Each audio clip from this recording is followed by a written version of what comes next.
Hello, you've reached Lisa talking again. So, I just wanted to have a chat about three separate news items that I'd seen this week that probably aren't on the news on the TV, but I don't watch TV news anyway, but they each piqued my interest. So one of them is that Jackie Aina, a makeup YouTuber who I actually like a really lot, has been asked to interview Joe Biden, the president, and I wanted to talk about what this indicates, especially in relation to the comments that I'd made about Caitlyn Jenner the other week. I'll put the video underneath.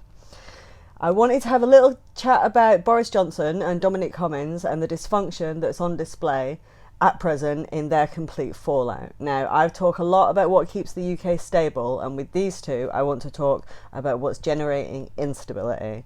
And finally, I wanted to look at a legal action that's taking place against Unite the Union, which concerns racial discrimination and bullying and harassment from minority religious leaders who are part of the Unite Clergy Union. Now, Jackie Aina. So, makeup YouTube is not only highly addictive, but in fact, it's actually really, really interesting. Now, generally, after a major recession, youth brands will come out and they will indicate what that recovery will look like. And with this time, as we kind of emerge into a post-Brexit, post-coronavirus, post-everything world, it's actually makeup is the industry that will actually kind of be part of this, and they will come out running because the makeup industry has seen a digital revolution. YouTubers have literally revolutionized makeup. Now, traditionally, makeup is not a massive part of the fashion industry. It doesn't have the cachet that clothing brands do. But in actual fact, that has changed a great deal. And if you ask kind of 13, 14-year-old girls what they watch on YouTube, they will give you a list of makeup YouTubers. These people have millions and millions and millions of subscribers, and they have changed the makeup industry. But what I'm interested in is what they tell you about intersectionality. Like, I talk about intersectionality a lot, about the relationship between child protection systems and policy making, and I'm talking about economics, and I'm talking about the rule of law. But actually, this is not where the battles are taking place. Now, Jackie Aina is a YouTuber who's part of a group of YouTubers who have basically changed the makeup industry. The makeup industry is dependent on these influencers, on influence with millions and millions of subscribers, and they can make or break brands. Now, in this house, makeup YouTube has been really, really useful as a way that I can talk about different company types with my daughter. Fenty, Rihanna's makeup brand, and their kind of emergence into Harvey Nichols, changing the face of foundation by introducing 50 shades of foundation. And then they started on Harvey Nichols counters, and then they kind of moved down to, and now they're in your local Boots. This was a makeup revolution. Black women have always had a problem in this country with the fact that makeup kind of shades do not reflect anything. Like, I have skin like that is milk bottle white. I can find makeup shades. I don't actually wear makeup, I'll be honest with you. But, you know, if I want to wear makeup, I can find up-teen makeup shades to suit me, because the number of shades that are somewhere between kind of milk bottle white and kind of fair medium, it's huge. And then all of a sudden you would have maybe 3 shades for black women at the end. But this has now been forced to change by these makeup YouTubers. There was an incident a few years ago with a company called Tarte Cosmetics, who very deliberately released a makeup range that had really terrible limited shades for black women, and they did it literally to garner press.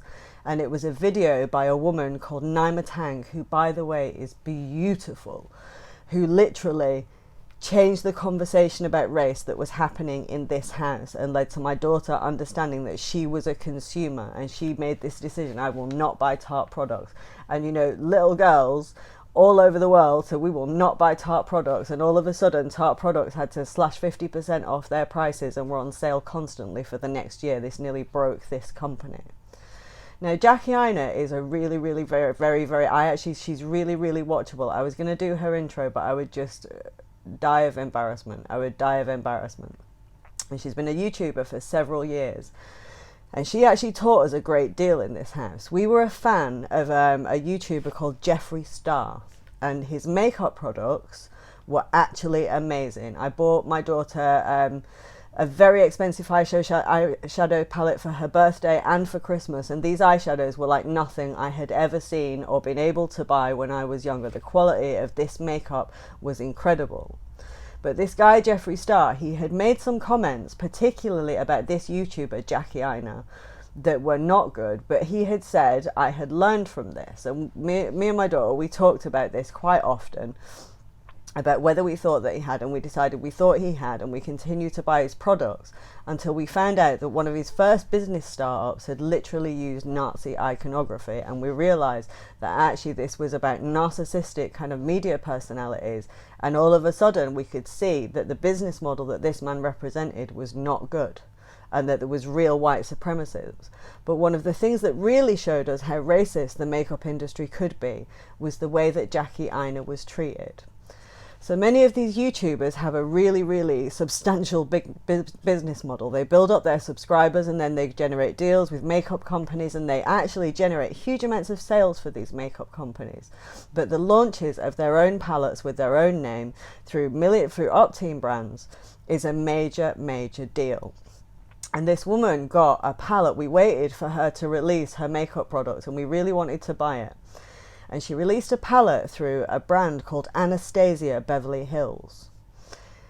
And when this palette came out, within a week, this company, Anastasia Beverly Hills, literally sank her palette by releasing a whole bunch of products the week after and in the months after that were designed to overshadow hers. And this really big launch kind of taught us a great deal about the racism of this industry and the way that it manifests. And we were actually really shocked by how this woman had been treated.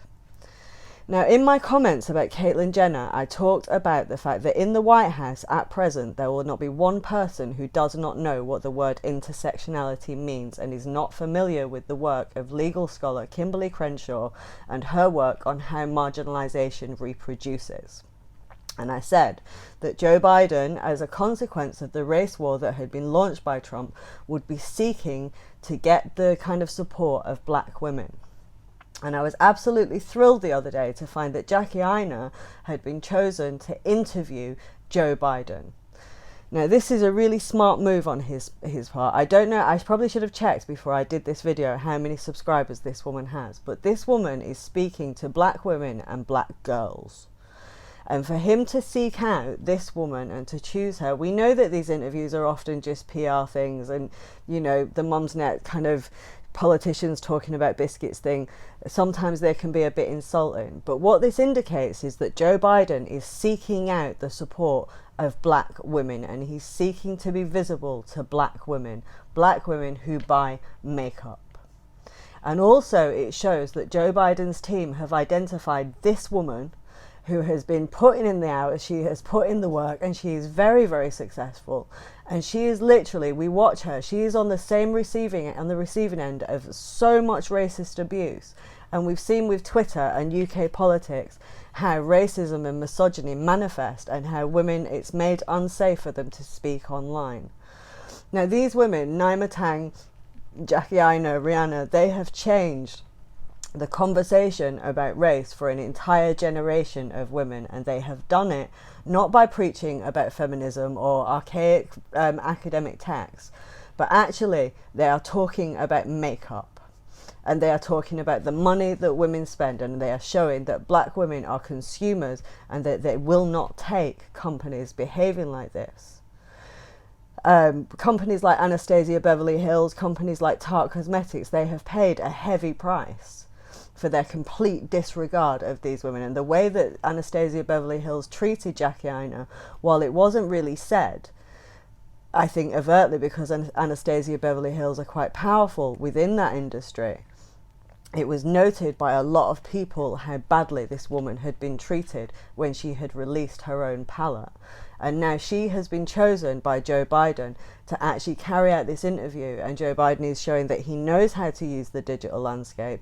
He knows which industries are kind of speaking to black women, and he also understands the digital transition that has been made, and is moving away from choosing to use traditional political media platforms which do not speak to many people outside political media bubbles, but knows where to put himself.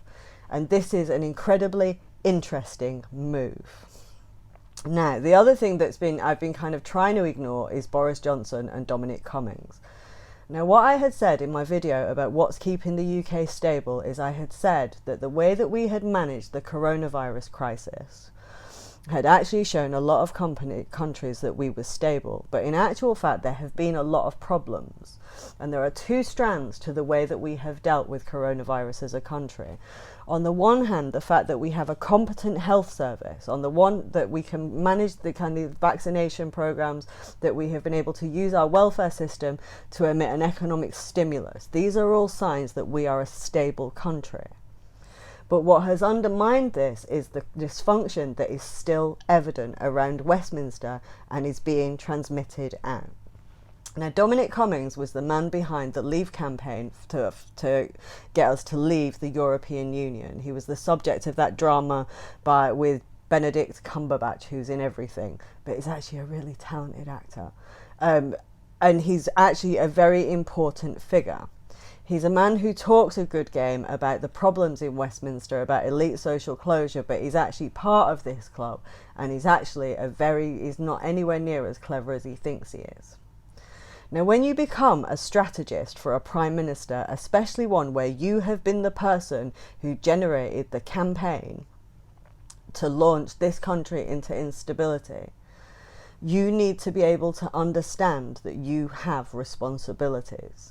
But what's evident in the issues around Boris Johnson, not only with the ill-advised choice to have around renovations of Downing Street and getting somebody to pay for them, but in his comments and his relationship with Dominic Cummings, and in the fallout from their disagreement, which is actually, I'll be honest with you, I don't care what Boris Johnson said in private about coronavirus. What I care about is the culture around Westminster that means that these two men are so immature that at a point in time where the UK needs to be projecting an image of stability to the world, what they're actually having projected is the social dysfunction around this elite circle. Now, Boris Johnson is school friends with David Cameron, George Osborne, and they are from a very elite social group. And they are an elite social group who do not know how to function in the world. And what we are seeing with the fallout between him and Dominic Cummings is the immaturity that this has embedded at the core of Westminster. Now, there's a bit of me really enjoys Boris Johnson having to fix the mess that he made with Brexit, that he has to do the press conferences, that he has to take the flag. And a lot of the tribalism in Westminster politics is because we like to have politicians so we can throw eggs at them. And I quite like that he's the man that we are throwing eggs at.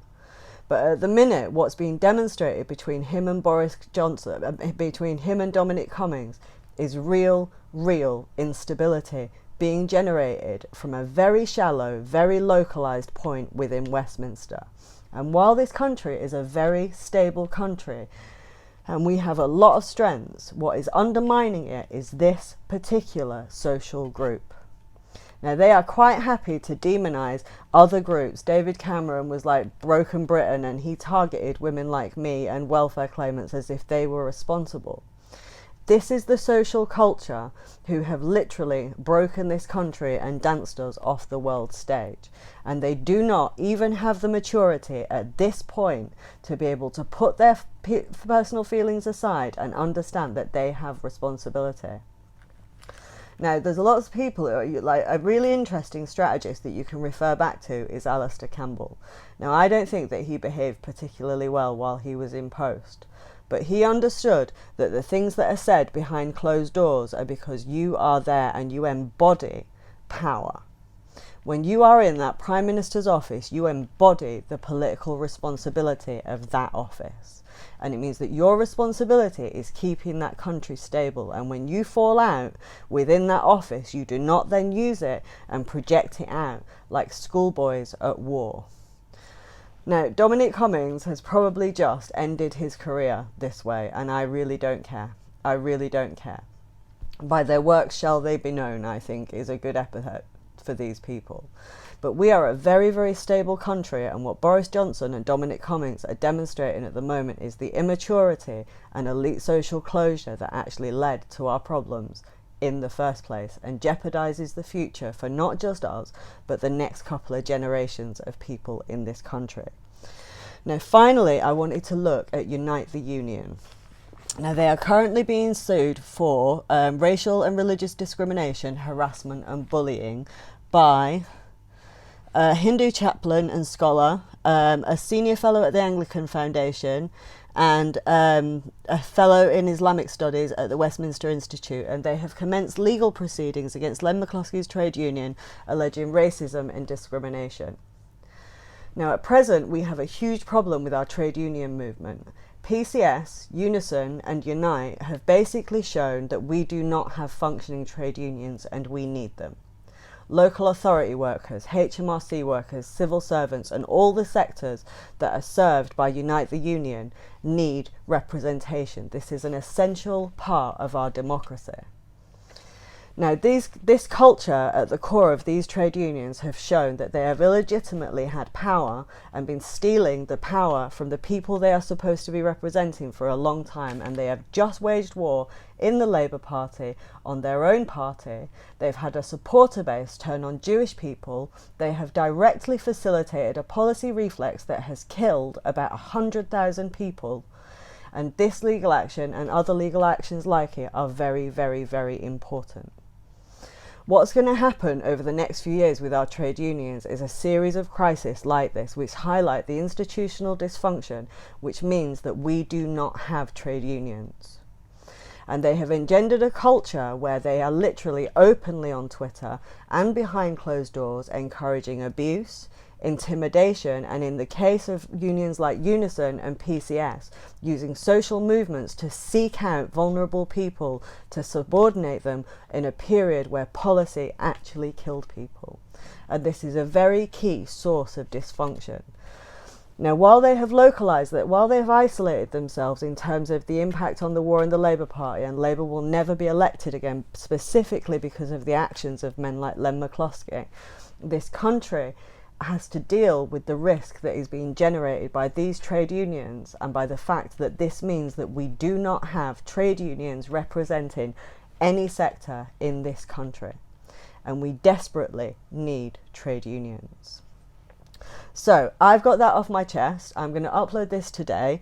I've also today uploaded my video looking at the economics that shaped the 20th century in the UK and the US, the economics that just died, explaining what it is, what the roots of it were, and where it kind of ended up. I will be back on Sunday with my history series looking at the land that we call modern day Israel and Jordan. I'll be looking at the Jordan Valley. It was called Canaan in the Bible. And I'll be looking at the very, very roots of the history of this part of the world and their role in growing a political engine that stabilised the world for thousands and thousands of years. That will be on Sunday. I've very much enjoyed getting this off my chest today. My Patreon is underneath. You can message me there. I really, really like hearing from people on Patreon. It's really, really good. I don't have to deal with trolls. And it's actually a revelation to me. And I'm still crowdfunding £350 for equipment and materials to improve the quality of these videos, and that my PayPal is underneath. Thank you for watching. Bye bye.